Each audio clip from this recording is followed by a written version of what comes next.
I'm Judy. I'm the lawyer. And I'm Carol. I'm the writer, and I almost cut you off. You did. And I'm Peggy. I'm the bookseller. And we are the Wildflowers. Yes, Welcome and thank you for joining us for our podcast. This is our fourth podcast. And each podcast, one of us will introduce a wine that we're drinking and get the, colleagues to weigh in on it, see whether or not they like it, what they think of it. Mm-hmm. Someone will talk about a book that they're reading or they have read, and then one of us will lead a discussion about the subject for this particular podcast, which is going to be... It's about what is your idea of a perfect day? Or was there a perfect day in your memory that you'd like to share? So that's what we're going to talk about. That's pretty But cool. Peggy, you said something about wine, but what is this? I know, look what I did. I'm surprising everybody. That feels so fancy. So this is it's a cava from Spain, and it's called Freixenet for my whole life. Well, since my adult life, I always called it Freixenet, Yeah. but I actually looked it up on a couple of different websites, and you pronounce it Freixenet as a Catalan word. Oh. So I also enjoying the music. recently learned how you're supposed to open up a bottle of champagne. These glasses are right in front of me, so I'll just move them over a little bit. I always took off the cage and twisted the cap, the cork to get it off, or popped it off, and that isn't the way you're supposed to do it. If you do it the correct way, which is you just loosen the cage, you don't take it off. So you turn it. I'm scared. Don't be scared. Am I turning it the wrong way? You loosen it up, usually about 6 times. Okay, so we have it loosened up, Okay. and then you take your thumb. What about the towel? Do you need to do something with the towel? Don't be nervous. It's gonna be We're fun. nervous. Okay. All right, so you take your thumb, you grab the neck of the bottle and put your thumb firmly on top of the cork Yeah. and the cage, Okay. and then what you do is you twist. So, don't have a George. Come on, stop it. Let me do this. And you twist the You twist the bottom of the I bottle. already have a bad eye. I don't know about All right. that. No, it's not going to pop out because you Okay. hold it at a 45-degree angle. Famous last I have to words. use a towel because it's hurting Please. my That's why delicate little hands. That's why I gave you the towel. And I can't do it. I can't do it. It's hard. Let me try it. All right, hang on a second. Let me loosen this up a little bit more. Okay, and move that down. Oh. This is how you do it. And they She said said that. you hold it down with your thumb, grab it by the neck of the bottle. You're holding it down and you're twisting the bottle. I can't do that. Can you try that? Give me the towel. You turn the bottom of the bottle, not the cork. Well, you might have to turn the cork. Yeah, we're going to be here all day. Yeah. There.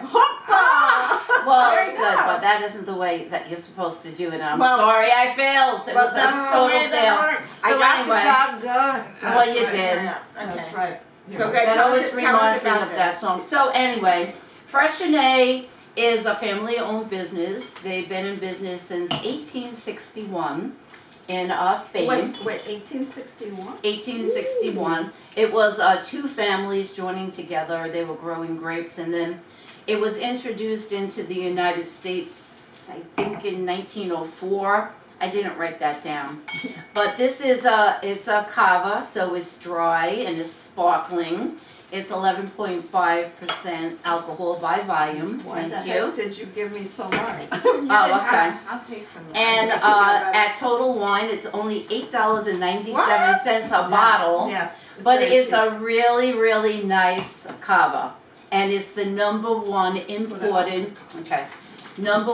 imported sparkling wine in the United States. Let's see. Oh yeah, it was released in the United States in 1914. They have a website too. It's freixenet.com, and you could look up cocktail recipes on it that they use, you know, champagne in, and different recipes. So Okay. it was pretty pretty interesting. Shall we So, taste it? yeah, I let's don't know taste if it. I've But had this. wait. You did say we wanted to like raise our glasses to Yes, we did. So the reason why I picked the champagne was because it's been in my refrigerator for months, and I wanted to get it out of there. The second reason is That because was I not do in my like house. it. I don't drink sparkling wines a lot, but I do like them once in a while.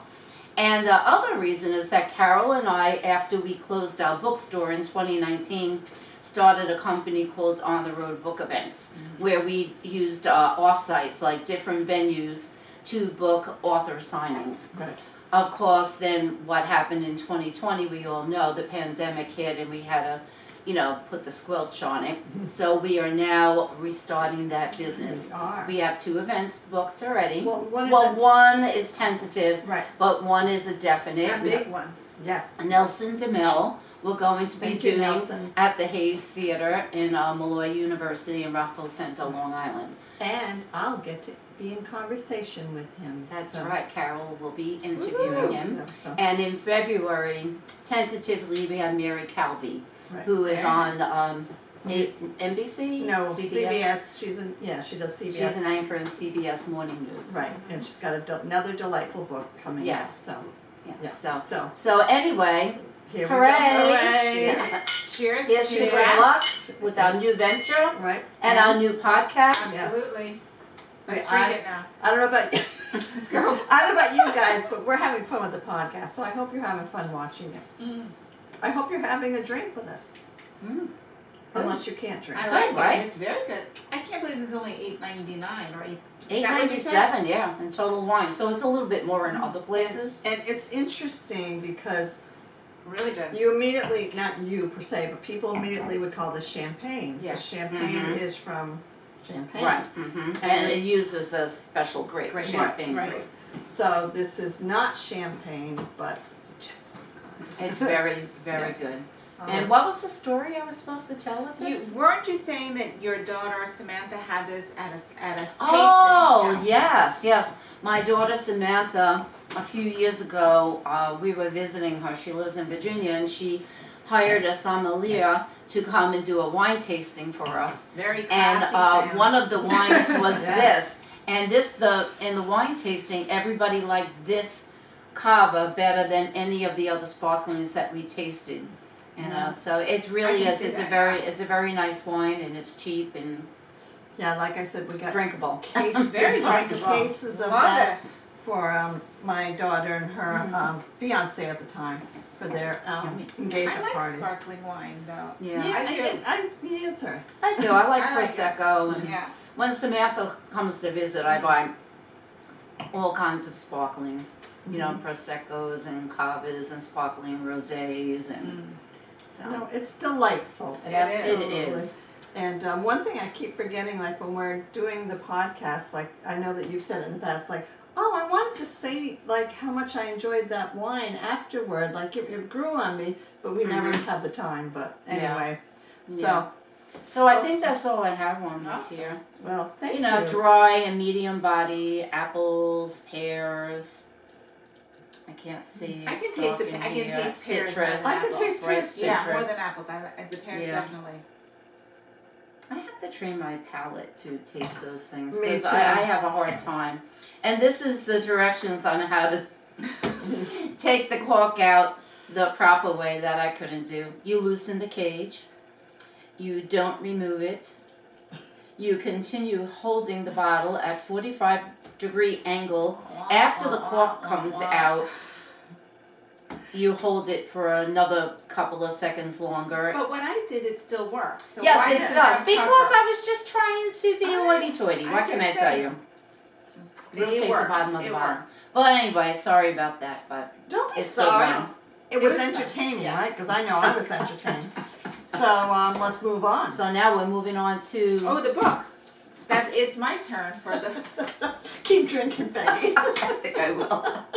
I think I will. Well, I'm not supposed to go today. Not No, you are absolutely No, Oh, I was gonna pass it off to Carol. And you're supposed to pour it like here Okay. too. The book. It's my time for the book. I finished this book. Last night actually? Yesterday. This book is called These Ghosts Are Family. It's by Maisy Card. and it's a very good book. It's a fiction book. It is not her first book, but I wanted to read you one of the reviews briefly, just so you can get an idea, because they say things so much better than I could ever. I have to put my glasses down a little. So this review is by Helen Phillips, who's the author of The Need, and she said, in this fascinating debut, it is a debut book, I'm sorry, she's got more books since, so this was her debut. Okay. Maisy Card reveals her spectacular range and scope, part immigrant narrative, part ghost story, part historical fiction, part family drama. These Ghosts Are Family explores and illuminates the complexities of race and lineage in Jamaica and the United States. This is a bold, gripping, compassionate book. It is all of that, and I think the three things that I enjoyed most about this book is because it's relatable to family stories. You know, we come from large families, a lot of us. You know, maybe not even, I know you have a lot of large siblings as well, but also extended families a lot of us have. And what that comes with, there's not only the family drama, but it's messy. There's a lot of secrets, and this story starts off with a big secret. You know, it's a story about Stanford Paisley, who's really, Stanford Solomon, who's really Abel Paisley. And he's coming clean in his old age. He's preparing to die, and he's coming clean with a story. And I thought this book was about him for the most part, but it's really not just about him.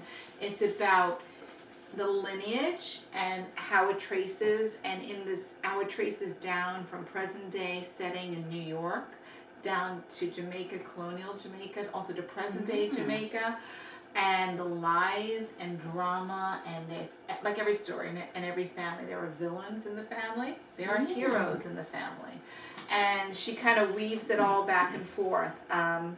It's a bumpy ride, though, I have to say. I think just because I didn't get to read it, I had to read it all piecemeal. Right, You know, I was going to I'm ask you reading. that. Yeah. So the best way I could relate this to you is if anybody has seen the show This Is Us, which I think all of us have seen, how they jump back and forth from past to present, even future, and you're getting things told to you in different narrators, in a way, different perspectives, or maybe it could be Randall's perspective or, you know, Kate's perspective. She does the same thing here. And so in a way it was, sometimes I forgot who was who. Yeah. But because there is a lot of jumping around, but I think that was more from my part and just the kind of jumping around messy life. Yeah, because you're not sitting reading it straight through. But I think it's well worth it. She's a very good writer. Well worth the read. And if you have an interest in genealogy or family history and just to see how things are connected, I would say take a look at this book and pick it up. It's very well worth it. I would like to borrow the book, but of course Carol probably wants it first. No, no, you can borrow the book, but I want it after. But I want to read the first sentence, because to me, a first sentence can pull you in, or you have to keep reading. Let's say that you are a 69-year-old Jamaican man called Stanford, or Stan for short, who once faked your own death. That's very interesting. And that was one of the intriguing lines that made me. Here you go, Peggy. Wait. This book I remember that. We used to sell it in Borders. This is my Borders, Levittown. That's why I turned it around. I recognized that. Still with me after all these years. It's probably from Peter Porper Press, isn't it? I think it is it. I can't. Let me So see. we don't have very good lighting right now. It's up here. It's up here. No, this one is not different. Peter Porper Press. But no, I got it from Borders Books. Yeah, well, we used to, a lot of our bookmarks were published by Peter Porper Press. So definitely Peter Porper Press. Peter Porper Press. Peter Porper Press. How's everybody enjoying their? I am enjoying it. So now, Carol. Well, I think maybe we take take a little break, and then we're going to go into our topic for the session. Okay. I'll be right back. I think it'd be good. Somebody has to go to the bathroom. That's you. Well, here we are again. Thank you for taking the break with us. This, like we said, is our fourth podcast. And in case you missed the other podcast, our first podcast, I can talk, was getting to know you and you getting to know us. And we just told you who we were and what, how we know each other. Our second podcast was all about mastering fear, which was Judy's selection. And then our third podcast was Peggy's selection, which was about mindfulness. So be sure to watch those. And also today, be sure to watch how not to open up a bottle. I'm going to practice. It was so easy on the video. Yeah. I don't know. I think I'm weak. I don't know. No, but it was entertaining. But so I decided I wanted something a little lighthearted. We'll see if it stays lighthearted for the topic today. The topic I picked was, what is your idea of a perfect day? And then we can share maybe a memory from something that we felt was as close to a perfect day as possible. So which one of you would like to start? Or would you like me to start? You start. They've had time to think about this. Well, you know what? Because I was thinking on a different grand scheme, like the perfect day, like universe-wise, that we're all living in peace, that kind of thing. But I'm going to take it down where we can be in control somewhat. Yeah, let's be realistic. Realistic, exactly. My idea of a perfect day is when I can get together and spend the day with my kids. I just enjoy being with them. They make me laugh. We have a good time. We play games. And the one memory of a perfect day is Christmas morning with them. And it's not about the gifts, although there's a lot of gifts. We end up getting up. When we get up, we have coffee, and then maybe we pick on some kind of pastry or whatever, and then we sit around in my living room around the tree, and we have mimosas too. Just remember that too. So we just take our time, and each person opens one present at a time, and we just have a good time laughing, and we have our dogs with us. So my daughter Corey and Matt, they have Chelsea, that's their dog. And then my daughter Natasha and Andrew, they have Harpo and Roxy. And then my son and his wife, they have Savannah. And then there's my two dogs, which are Lewis and Lacey. So we all are here opening up gifts, and then it's hours. It takes hours just because we take our time. We just enjoy it. Because when I was a kid, we were allowed to run downstairs. Everybody opens their gifts at the same time, and no one knows who got what, and it always bothered me. So I wanted us to value the day and to be in the moment. And then we have, hang out, probably take naps, and then we have a nice meal. And the last Christmas, we didn't get to our meal till like 9:30, 10 o'clock at night. Oh my. Yeah, and and Corey actually did the meal for this Christmas. So that is my idea of a perfect day for me. Now, going back to childhood, because I remember, I was thinking, what would be a perfect day for me as a child? And that was when we would have company, and that would usually be my, they weren't really uncle and aunt, but they were so close that we would consider them aunt and uncle. They would come with their two kids. And around 6, 7 o'clock at night, my father's guitar would come out, and then the jokes would come out, and it would be just around the kitchen table. My father would be playing, they'd all be singing, and I was an audience. I wasn't really a participant, but I really enjoyed hearing their stories, and it wasn't the whole day, but that was like a memory that I valued, and I just was like, I didn't realize I was going to cherish that. So those are my ideas of a perfect day. Love those. Yeah. Those are great ones. Thank you. Well, my perfect days really revolve around the people that I love to be with. So sometimes perfect days, I love hanging out with my children and my grandchildren. And we, just hanging out, talking, we play board games. Or like with you guys and Kathleen, Right. and our friends from the former book club. Right. And but especially my sisters. Yeah. We just have so much fun. We just got back from Ocean City on our annual sister vacation, as we call it. And we missed it the past 2 years. 1 year because of the pandemic, and then in 2021 because one of our brothers passed away and we went for his memorial in Arizona. But this year we went again. We resumed it and we went to Ocean City. And I was just looking at the pictures that I took and that my sister Maureen took. And in every single picture we are laughing because we just make each other laugh. And it's, if I told you what we were laughing about, you would probably say, oh, what's so funny about that? But we think that we're very funny. And sometimes we do too, and I've said that. Like, we think that we're hysterical.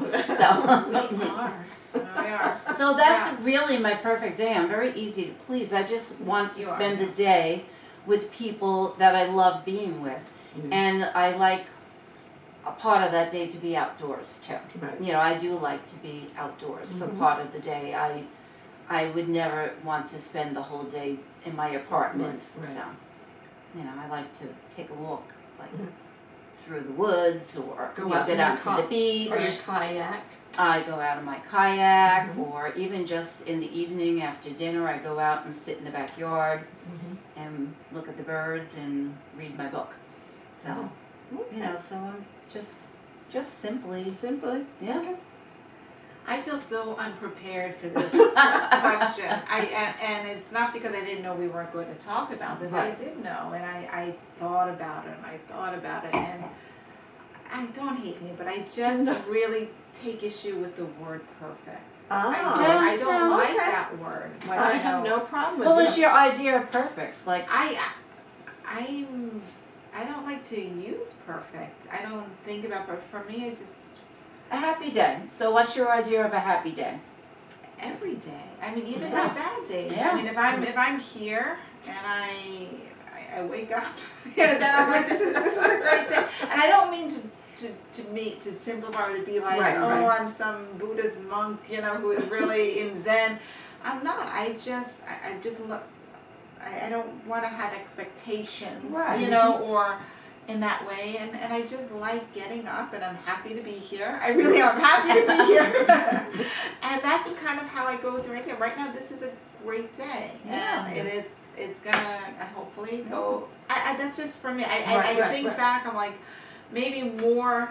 If I would think about days that stand out more to me, that maybe are more unusual and fun, are days that were. Yeah, There's like a lot more eventful. synchronicity Yeah. happens when there's maybe coincidences and Yeah. how just kind of things come together in a very unexpected way. Yeah.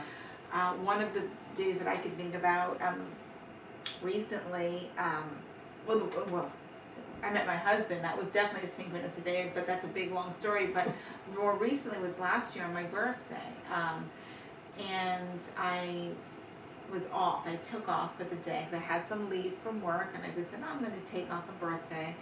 And I get acupuncture, and my acupuncturist had told me a week before my birthday, oh, you know, we had a cancellation for a masseuse on Monday. That was my birthday. You should get in with her because she's got a 2-month waiting list, and if you want, I'll put you in. I don't do massages, and I go. Then I was like, you know, it's my birthday. You know, Yeah. let me just go in and do it. So I went in, and as I'm walking in on a Monday, I see an older woman walking in at the same time, and she looked very familiar to me, and I remember, oh my goodness, this is my neighbor that lives a few houses down from where my parents still live, Ann. And I go, Ann. And it was still COVID, so everybody had their masks on, and I knew she was sick. She had cancer, and she was coming in for treatment. And we talked, and then we were happy together. She went to her treatment. I did mine. And as I'm laying there getting my massage, I go, I know why I was supposed to be here that day. And then afterwards, I was leaving, and I walked outside of the building there. Sitting in the car right at the entrance was her son, Tommy, who I hadn't seen since I was a teenager because he moved to a different state. And I sat and shot with him. He was like, oh my God. You know, it's kind of those chance meetings you just don't see. Then Ann comes out, and we had a really deep conversation, really deep. And, you know when you look at somebody and you know there's just not much time left. Right. Yeah. And we had a deep conversation. She talked about a great woman who had a great outlook on life, and she knew where things were going, but she just lived a very full life and was very always a woman standing on her own 2 feet. She was widowed at a very young age, raising kids on her own, never remarried, and did a great job. And she just was like this, matter of fact. She said a lot of great things, gave me a huge hug, told me how much she, loved me. She felt we had a great feeling. And I walked away from there saying, I'm not going to see her again. And I didn't. And I ended up calling my mom on the way home and said, I think you need to go pop in to see Ann. She doesn't have much time. And even though it's kind of taken a sad, dark turn, it wasn't. It was a perfect day. Right. Because had things not come together in such a way. Right. So those, that's for me, that's the kind of serendipitous. Yeah. Thank you. That's the word.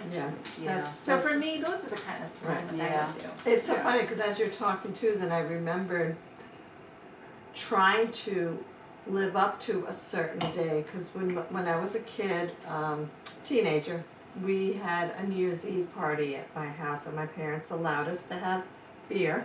We lived on a farm, whatever. And so we got a keg. So on the day before New Year's Eve, they got the keg. They brought the keg to the house. So they had to tap it, they had to sample it or whatever. Turned out a couple of friends came over, and we were playing games around the table. My mom, who doesn't drink, who was just very shy, we got her there playing the game. We were playing Thumper. I don't know if anyone's ever played Thumper before, but whatever. So it was just so much fun. And then New Year's Eve came, and it was sort of a letdown because we couldn't get that back. Yeah. It just wasn't the same. The beer was still there, I know. but it was sometimes everything just falls into place, and usually unplanned things. Exactly. Well, that's we it. tried too hard, I think, that night. We wanted to make it. And you want to make it perfect. Exactly. And sometimes perfect has so much expectation. Well, perfect to me isn't absolutely 100% everything went right that day. Like I said, I'm easy to please. I just want to be with people that make me laugh. That's pretty much it. Right. And like my mom, you reminded me of my mom, something that you said. It's because you said that you're happy to be here. Yeah. When my mom lived with me for the last couple of years of her life. And when I said, "Oh, how are you, Mom?" she said, "I'm glad I woke up this morning." And my mom was very cheerful. She was always singing, and she was easy to please. My mom, she just wanted to be with the people that she loved, and she laughed too. Right. I think. Yeah. There's not enough laughter. No, definitely. Definitely. It's funny. I had twins, and I remember holding both of my twins, and thoughts popped into my mind, from their perspective. The second I held them. Now I don't want to say who was who, because I promise I would not embarrass my children on this podcast. But when I was holding one of my children, it was just happy to be here. That was the thought in one of her. Right, her expression. Her expression that popped in my mind. Right. The other one, not so much. But it was. That's just kind of how it is. That's so cool. So, what about you? Love to hear from you folks. Give us a shout out on YouTube, on our channel, or also on our Facebook page, Wildflowers. 3 women. Just as far as I know, I'm trying to. I'm trying to remember. I think so. I'm trying to remember the subtitle. Fresh picked topics. Yes, 3 absolutely. women discuss fresh picked topics. So there you have. But we've always wanted to do something, and Judy's all excited about this because we have. I love surprises. These are questions. We don't know what they're. Well, we all know that they're in here and what they could because we picked them, but. We don't know what they're going to be. So, Judy, since you're excited... That's not fair. You always pick Judy. Oh, Peggy. All right, I picked one. I love a surprise. If it's a boring one, you surprises, All right. Well, you have the boring ones in Oh, there. God. Probably. All right, what do we think of this one? What 5 words would you use to describe yourself? Oh! Surprise! Happy, Okay. unmindful. That was from the previous one. Sometimes silly. 5 words. Two more. Two more. Two more. What else? Okay. High five. Okay. You wrote this. Yeah, I know. 5 is a lot to describe yourself. Somebody else, I could All right, hardly think of it. Okay, you do 3, then you do. Well, we can go around. Oh, okay. We'll do 5 all together.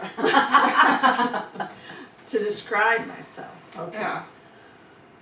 Oh, I thought of another one. Okay. Humorous. I think I'm Yes, humorous. you are. Yeah. Okay. And I could think of some. For her. uh-oh. Okay, you go ahead, Carol. Okay, to describe myself. How about Do, do, do. Oh, talented. good writer? A good writer. Okay. But isn't that the same thing? No. Well, not Okay, necessarily. I Those don't are like the to call talent. myself. A good singer. All right. No, I can't sing to save my life. All right, writer. I'm thinking like personality-wise. I've learned to get more patient. I used to be very impatient, so I'm going to say Patient. more patient. Compassionate.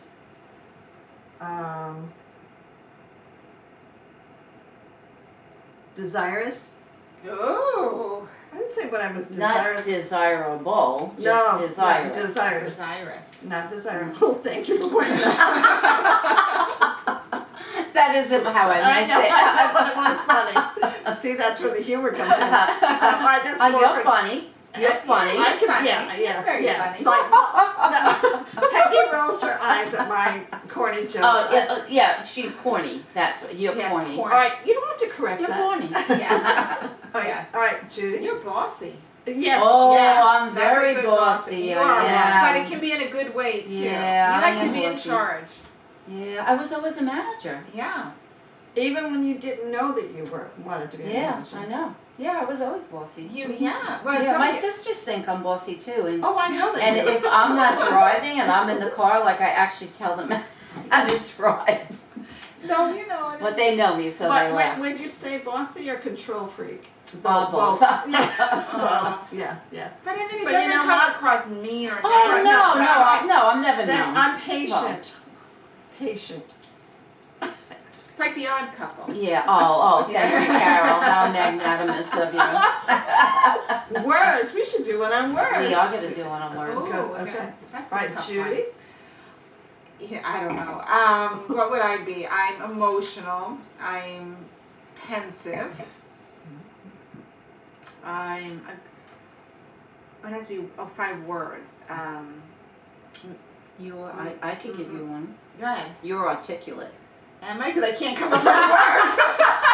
Most of the time. Alright, thoughtful. You're very thoughtful. Okay, Mhm. there. Oh, thank you. No, you are. And like Empathetic. motherly, like Yes. maternal. Maternal. because that- and you're empathetic. Oh, also. empathy. That's yeah. my favorite word. Yeah. But you empathy. are that. Oh, Absolutely. thank you. Yeah. I love empathy. I'll say that for the word one. Yeah. Okay. Yeah, I love that word. Well, did you want to pick one out now from the Yeah, best? we have time. We have, to we have time. one. Hey, You folks, had your turn. are you guys bored yet? I like Well, this. too bad. You're captive audience. You could always just shut us off. Ah, how funny this one is. What is it? I can't read Do it. you have a bucket list? Well, we shouldn't discuss this because that's going to be one of our topics. Yeah, actually, that's good that Take you that. brought it up because that's going to be my topic for next week. Yeah. So, Okay, good. yeah, you. That's a good way to say Yeah. that. Yeah. Promote Yeah. it. So actually, this topic we're going to talk about bucket lists next time. Right. And it's a good opportunity for you to plug in and tell us what items are on your bucket list that you still have to do, or items that you've already checked off your bucket list. So Yeah. write us, and we might mention some of those. Yeah. That would be All good. right, All right, so- we'll try another one. What makes you sad? Oh, well, that's a nice way to end this one. Yeah. Nice What going, makes Peg. me sad? Oh. I can tell you what makes me angry. No, that's not the Yeah, word. that's what makes me sad. Yeah. You know, Well, What? what makes me sad is like if you know somebody who is not doing well, who might need help with something, and like you have no control over it, and like it isn't something that you could really help them with except for to be there to listen, or someone who's very sick or having money problems that they're struggling with, Right. and like homeless people make me very sad. And as we were talking in last week's about being grateful for all the food that we have, and when you think about all the people in the world who, like Ukraine, those people, they were living their lives one day and the next day their lives are totally turned about. They had to leave their country. And it's happening all over the world, really. Yeah. So I'm very frustrated about Ukraine. I want us to do something horrible to Russia, and I know that we can't. We're slipping into anger right now. Yes, well, sadness could very well make you slip into absolutely. Because anger. as I'm thinking of what makes me sad, a lot of things are like, well, that because it makes me angry. For me, that picture you sent me when I told you I wasn't coming over to your house last night. There's this little baby with quivering. It's just, I'm like, oh my Carol, God. I asked her if she wanted to come over and have a glass of wine because I was going to try and help her do something on an app. Right. And I said, well, come to my house tomorrow and, we'll have some wine and we'll figure it out. And then when I asked her, it was about an hour before she should have been there. I said, oh, are you coming over? And she said, no, I don't think so. So I sent her one of those little memes. And it was a little baby go. I think that's what makes me sad when I ever hear a little one crying. That just makes me sad. It really does. There's a lot of things that make me sad, but again, it's anger that works into it. Like when I think of animal cruelty, I'm like, well, that just pisses me off. That's not makes me sad. How about looking at those commercials? Those commercials make me very sad. I have to shut them off. I have to turn off the commercials because it's like, we foster animals. Yes. We do our part, so that is a good thing. So, Judy. Well, that's along the lines. What I was gonna say, it makes me sad is the amount of homeless animals in this country, and people still support buying animals and insisting on purebreds and they're outlawing it in New York and for now the pet stores. Right, the pet stores, and that makes me angry, but it makes me really sad because we do a lot of work with the shelters and rescues. I'm very supportive of one local rescue in Long Island, Peace Love Rescue, New York, that does wonderful work. It's a smaller rescue. They, I don't have any fosters right now at this moment. My kittens were adopted, but they're looking for more foster homes, and I was one of 5. And there's no more homes, but yet every day you'll see on Facebook or know somebody, I just paid $2,000 for this dog or not, and that makes me angry and sad. Right, and also that it annoys me when I hear people saying, "Oh, I could never foster because I couldn't let them go." I'm like, you have to understand, it's not about you.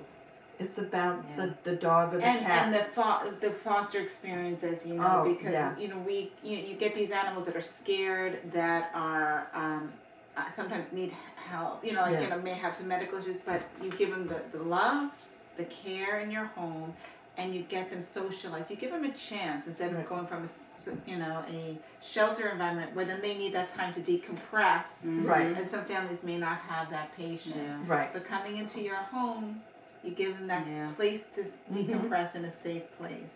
Right. Yeah. Right. My sister Maureen has they're what they call their village dogs, like they're an ancient breed, Portuguese something. They're very, very high prey dogs, very high prey. And her little dog that she adopted, Sadie, Maureen's was her 4th home. She has always lived in shelters and in foster homes, and because she's high prey, she's like kinetic, like she can't, like she chases everything. She like it's hard for her to settle. And Maureen was so tempted to say, "Oh my God, I can't deal with this," but she said, "I will never give her up. I love her." Right. But this dog is so lucky that she found Maureen because she had been given back to the pound so many times. already because she's a lovely dog. She's very sweet, but she's just hard to take Thank care you, of Maureen. and to own. Awesome. You And are. with Cheers to you. Samantha has Meatball for years now. Oh, yeah. How many years? I mean, Meatball bit her a couple of times. He's Yeah. really damaged. He's I a remember fear when biter. Meatball. Wasn't he tied to the fence? Somebody Yeah, tied him to yeah, the she fence found in him French tied Road. up to a fence in Jamaica. I remember that story. Yeah, We were so yeah. happy. Well, she Cheers. still has him. Yeah. Yeah, absolutely. Yeah, So that Well- that's mine. yeah. Well, thank you all if you're still here. No, we They're thank you. Yes. No, we appreciate it. And the next time we hope to see you, we'll be bringing back a new wine or champagne. I don't know. No, I'm not the one. No, no, no. I think I'll be the wine next time. Or wino. Stay wino. tuned. And the book. So you'll be. Oh, I'll be the And book then I'm next doing time. the bucket list Yes, topics. and you'll do the bucket list stuff. So let us know what you're Okay. thinking. This is our 4th one, and we're having fun. So play us out, Judy. Will do. Thank Thank you. you. Bye. Good job. I want to read that book. This Well, is- you can. Well, Well, Peggy after asked for it Peggy, first. So. Don't Oh, I be forgot greedy. to-